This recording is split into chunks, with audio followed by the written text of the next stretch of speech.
Hello everyone, this is from Lab in Kannada. ಏನು ನೋಡ್ತಿದ್ದೀರಾ? Culture and methods procedures. So ಇದೇನಿದೆ part ಒನ್ನಲ್ಲೇ ಬರಬೇಕಿತ್ತು.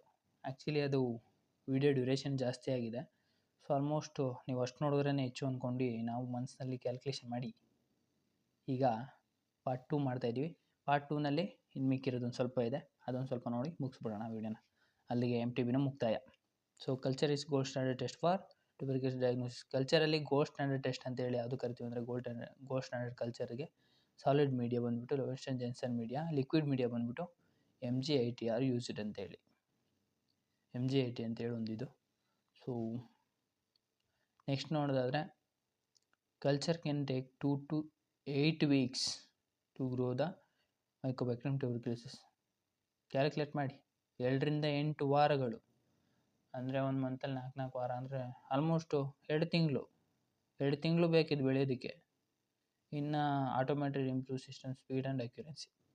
ಇನ್ನು ಆಟೋಮೇಟೆಡ್ ಸಿಸ್ಟಮ್ ಇರೋದ್ರಿಂದ ಸ್ವಲ್ಪ ನಮಗೆ ಬೇಗ ಡಯಾಗ್ನೋಸಿಸ್ ಮಾಡಿ ರಿಪೋರ್ಟ್ ಕೊಡಲಿಕ್ಕೆ ಈಸಿ ಆಗುತ್ತೆ. ನೆಕ್ಸ್ಟ್ ನೋಡೋದು other methods PCR, gene Xpert, MTB, RFI, line probe assay. ಇನ್ನು ಮಾಂಟಾಕ್ಸ್ ಸ್ಕಿನ್ ಟೆಸ್ಟ್, ಮಾಂಟಾಕ್ಸ್ದು ಇಂಟ್ರಡರ್ಮಲ್ ಟೆಸ್ಟು. ಸೊ 4 ಆದಮೇಲೆ ಏನು ಲೆಪ್ರೋಮಿನ್ ಟೆಸ್ಟ್ ಏನಿದೆಯಲ್ಲ, ಸೇಮ್ ಟು ಸೇಮ್ ಆ ಪ್ರೋಟೀನ್ ಡೆರಿವೇಟಿವ್ಸ್ ಏನಿದೆ ಅದು ಬಂದುಬಿಟ್ಟು ಟ್ಯೂಬರ್ಕ್ಯುಲೋಸಿಸ್ ಹಾಕ್ತೀವಿ. ಸೊ ಇಂಜೆಕ್ಟ್ ಮಾಡಿದಾಗ ಒಂದು ಇದರಲ್ಲಿ 24 hours ಆದಮೇಲೆ ಒಂದು ಸಲ ಇದು ರೀಡಿಂಗ್ ತೊಗೊತೀವಿ. ಅವನ್ನ ನೆಕ್ಸ್ಟು 72 hours ಒಂದು ಸಲ ರೀಡಿಂಗ್ ತೊಗೊತೀವಿ. ಅಲ್ಲ 48 hours ಒಂದು, 72 hours ಒಂದು ಅನಿಸುತ್ತೆ. ಸೊ ಸ್ವಲ್ಪ ನೋಡ್ಕೊಳ್ಳಿ. ನೆಕ್ಸ್ಟ್ ನೋಡಿದ್ರೆ immunological test, information gamma radiation, tuberculosis skin test. This method rapid result and unuseful detecting drug resistance. Okay. Recent and advance future of the directions ನೋಡ್ತಾರೆ. ಹೊಸದಾಗಿ ನ್ಯೂ ಡಯಾಗ್ನೋಸ್ಟಿಕ್ ಮೆಥಡ್ಸು ಅದು ಇದು ಅಂತೇಳಿ ಸಾಕಷ್ಟು ಬಂದಿದೆ.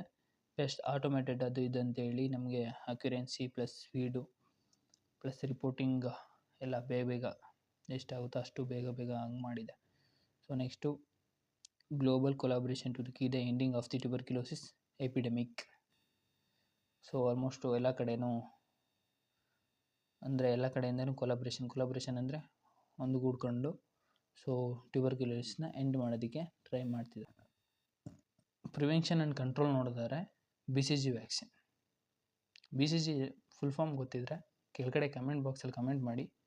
ಗೊತ್ತಿಲ್ಲ ಅಂದರೆ ತಲೆ ಕೆಡಿಸ್ಕೊಂಬಿಡಿ, ಏಕೆಂದರೆ ಹೇಳ್ತೀವಿ. So BCG vaccine provides with some protein against the tuberculosis. Protein protection ಅಂದರೆ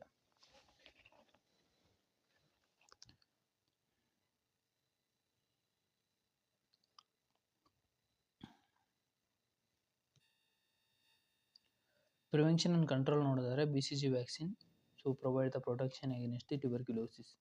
ಸೊ BCG ಫುಲ್ ಫಾರ್ಮ್ ಗೊತ್ತಿದ್ದರೆ ಕಮೆಂಟ್ ಮಾಡಿ, ಗೊತ್ತಿಲ್ಲ ಅಂದರೆ ಹೇಳ್ತೀವಿ, ಆದಮೇಲಾದರೂ ಕಮೆಂಟ್ ಮಾಡಿ. BCG ಬಂದುಬಿಟ್ಟು ಬೆಸಿಲೈ ಕಾಲ್ಮಟ್ಟಿ ಗೊರೈನ್ ಅಂತೇಳಿ. ಸೊ ಏನಿದೆಯಲ್ಲ ಅದು ಕಾಲ್ಮಟ್ಟಿ ಗೊರೈನ್ ಅನ್ನೋನು ಒಂದು ಬ್ಯಾಕ್ಟೀರಿಯಾಗೆ ಇದನ್ನು ಡೆವಲಪ್ ಮಾಡಿರ್ತಾನೆ, ಏನು ವ್ಯಾಕ್ಸಿನೇಷನ್ನ. ಸೊ ಅದನ್ನೇ ಅವ್ರ ಹೆಸರೇ ಇಟ್ಟಿದ್ದಾರೆ BCG ಕಾಲ್ಮಟ್ಟಿ ಗೊರೈನ್ ಅಂತೇಳಿ. ಸೊ ಇದು ನಮಗೆ ಸ್ಟಾರ್ಟಿಂಗ್ BCG ವ್ಯಾಕ್ಸಿನ್ ಇಷ್ಟು ಮಾತ್ರ ನಾವು ಬರೀತಿದ್ದು. ಸೊ ನಮಗೂ ಅಲ್ಲಿವರೆಗಾಗಿ ಫುಲ್ ಫಾರ್ಮ್ ಗೊತ್ತಿರಲಿಲ್ಲ. ಲಾಸ್ಟ್ ನಮ್ಮ ಫೈನಲ್ ಇಯರ್ ಎಕ್ಸಾಮ್ಸ್ ಬರುತ್ತಲ್ಲ ಆ ಟೈಮಲ್ಲಿ ನಮಗೂ ಗೊತ್ತಾಗಿತ್ತು BCG ಫುಲ್ ಫಾರ್ಮ್. ಅಲ್ಲಿ ಗಂಟ ನಮಗೂ ಗೊತ್ತಿಲ್ಲ. ಸೊ ನೀವು ಈಗಲೇ ತಿಳ್ಕೊತಾ ಇದ್ದರೆ ನೀವೇ ಅದೃಷ್ಟವಂತರು. Public health measures screening, isolation and active cases and treat adherence. So public health measures ಏನಂದರೆ ನಾವು ಟ್ಯೂಬರ್ಕ್ಯುಲೋಸಿಸ್ನ ನಮಗೆ ಡೌಟ್ ಬಂದಿದೆ ನಾವೇ ಹೋಗಿ ಟೆಸ್ಟ್ ಮಾಡಿಸೋದೊಂದು, ಅಥವಾ ಯಾರಿಗಾದ್ರೂ ಇದೆ ಅಂದರೆ ಅವ್ರಿಗೊಂದ್ಸರಿ ಅಡ್ವೈಸ್ ಮಾಡೋದು, ಈ ಥರ ಇರ್ಬೋದು, ಒಂದ್ಸರಿ ಹೋಗಿ ಟೆಸ್ಟ್ ಮಾಡಿಸಿ ನೋಡಿ ಅಂತೇಳಿ. ಸೊ ಇದು screening method. Isolation for active cases ಏನಿದೆಯಲ್ಲ, ಅಕಸ್ಮಾತ್ ಇಫ್ ಇಸ್ ಸಪೋರ್ಟ್ ನನಗೆ ಪಾಸಿಟಿವ್ ಇದೆ ಅಂತ ಗೊತ್ತಾದ್ರೂ ನಾವು ಐಸೋಲೇಷನ್ ಆಗಬೇಕು. ಅಂದರೆ ಮನೆಯಲ್ಲಿ ಒಂದು ಕಡೆ ಐಸೋಲೇಷನ್ ಆಗಬೇಕು. ನಮ್ಮ ಥಿಂಗ್ಸ್ನ ಯಾರಿಗೂ ಮುಟ್ಟಂಗೆ ಬಿಡಬಾರ್ದು. ಸೊ ನಮ್ಮ ಥಿಂಗ್ಸ್ನ ಯಾರಿಗೂ ಕೊಡಬಾರ್ದು. ಸೊ ನಾವೇ ಸಪ್ರೇಟಾಗಿ ಒಂದಷ್ಟು ದಿನ ಅದು ಕ್ಯೂರಬಲ್ ಡಿಸೀಸು, ಏನು ತೊಂದರೆ ಇಲ್ಲ. ಒಂದು 2 to 3 monthsಲ್ಲೆಲ್ಲ ಕ್ಯೂರ್ ಆಗೋಗುತ್ತೆ. ಅಲ್ಲಿ ಅಷ್ಟೊತ್ತಿಗೆ ನಾವು ಒಂದು ಸ್ವಲ್ಪ ಐಸೋಲೇಷನಲ್ಲಿ ನಮ್ಮ ಕಂಟ್ರೋಲ್ ನಾವು ಇರಬೇಕು.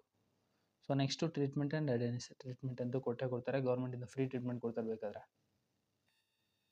ಇನ್ನು ಟ್ರಾನ್ಸ್ಮಿಷನ್ ಆ್ಯಂಡ್ ಪ್ಯಾಥೋಜನ್ ನೋಡೋದಾದರೆ airborne particles from the infection persons. ಗಾಳಿಯಲ್ಲಿ ಬರ್ತಕ್ಕಂಥ ಕಾಯಿಲೆ, ಗಾಳಿಯಿಂದ ಬರ್ಬೋದು. Inhale the bacteria reach to the lungs and can spread to the blood stream. So bacteria ಏನಿದೆಯಲ್ಲ, ನಾವು ಉಸಿರಾಟದಲ್ಲಿ ತಗೊತೀವಿ. ಸೊ ಅದು ಲಂಗ್ಸಿಗೆ ಹೋಗುತ್ತೆ. ಲಂಗ್ಸಿಂದ ಅದು ಇದು ಅಂತೇಳಿ ಮೆಕ್ಯಾನಿಸಮ್ಸ್ ಎಲ್ಲ ಮಾಡಿ ನೆಕ್ಸ್ಟು ಬ್ಲಡ್ ಸ್ಟ್ರೀಮ್ಗೆ ಹೋಗುತ್ತೆ, ಬ್ಲಡ್ಗೆ ಹೋಗುತ್ತೆ. ಬ್ಲಡ್ಡಿಂದ ಅದರ್ ಆರ್ಗನ್ಸ್ ಅಲ್ಲಿ ಇಲ್ಲಿ ಅಂತೇಳಿ ಹೋಗಿ ಅಲ್ಲಿ ಇಲ್ಲಿ ಕಾಸ್ ಮಾಡುತ್ತೆ. Next immune response can contain or reactivity the infection. Immune response ಮಾಡುತ್ತೆ. ಇಮ್ಯೂನ್ ರೆಸ್ಪಾನ್ಸ್ ಆದಾಗ ನಮಗೂ ನಮ್ಮ ಬಾಡಿಲಿ ರಿಯಾಕ್ಷನ್ ಆಗೋಕ್ಕೆ ಅವಾಗ ಸ್ಟಾರ್ಟ್ ಆಗುತ್ತೆ. ಇನ್ನು drug resistance, treatment and drug resistance ಅಂತ ನೋಡೋದಾದರೆ 6 ರಿಂದ 9 ತಿಂಗಳಲ್ಲಿ ಇದು ಆಂಟಿಬಯೋಟಿಕ್ಸ್ನ ಕೊಟ್ಟು ಕ್ಯೂರ್ ಮಾಡ್ತಾರೆ. ಸೊ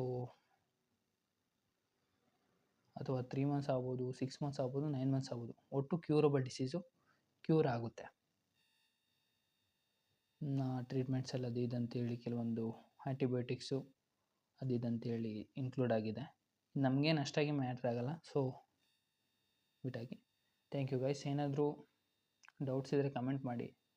ವಿಡಿಯೋ ಇಷ್ಟ ಆಗಿದೆ ಲೈಕ್ ಮಾಡಿ, ಶೇರ್ ಮಾಡಿ, ಸಬ್ಸ್ಕ್ರೈಬ್ ಮಾಡಿ. ಚಾನಲ್ಗೆ ಹೊಸ್ದಾಗಿ ಬಂದರೆ ಸಬ್ಸ್ಕ್ರೈಬ್ ಮಾಡ್ಕೊಳ್ಳಿ, ಪ್ಲಸ್ ಬೆಲ್ಲೈಕನ್ ಕೂಡ ಆನ್ ಮಾಡ್ಕೊಳ್ಳಿ. ಸೊ ಏನಾದರೂ ಡೌಟ್ಸ್ ಇದ್ದರೆ ಕಮೆಂಟ್ ಮಾಡಿ ಮುಂಚೆ ಹೇಳ್ದಂಗೆ. ಸೊ ಏನಾದರೂ ಇಂಪ್ರೂವ್ಮೆಂಟ್ಸ್ ಇದೆ ಅಂದ್ರೂ ನೀವು ಕಮೆಂಟ್ ಬಾಕ್ಸಿಗೆ ಕಮೆಂಟ್ ಮಾಡಿ ತಿಳಿಸ್ಕೊಡ್ಬೇಕು. Thank you guys.